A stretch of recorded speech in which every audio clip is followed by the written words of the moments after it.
তুমি কোন শহরের মাইয়া গো লাগে উড়াধুরা। ঢালিউড সুপারস্টার শাকিব খান তার ক্যারিয়ারে 25 বছর অর্থাৎ রজতজয়ন্তী পূর্ণ করলেন।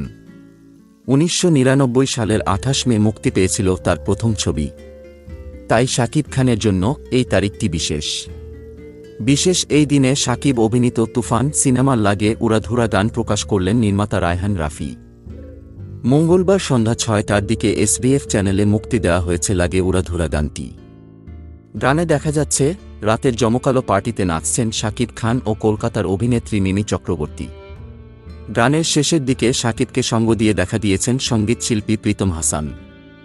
গানের একদম শেষ দৃশ্যে চমকে দিয়েছেন নির্মাতা রায়হান রাফি, অর্থাৎ তিনিও আছেন এই গানে।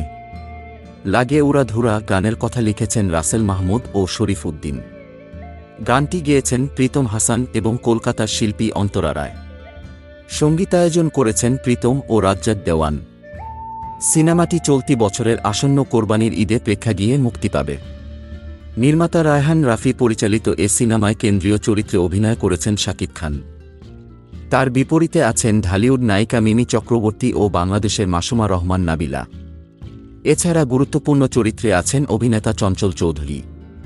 এ সিনেমায় আরও অভিনয় করেছেন শহীদুজ্জামান সেলিম, ফজলুর রহমান বাবু, গাজী রাকায়েত, একে আজাদ সেতু এবং হাসনাত রিপনের মতো তারকারা।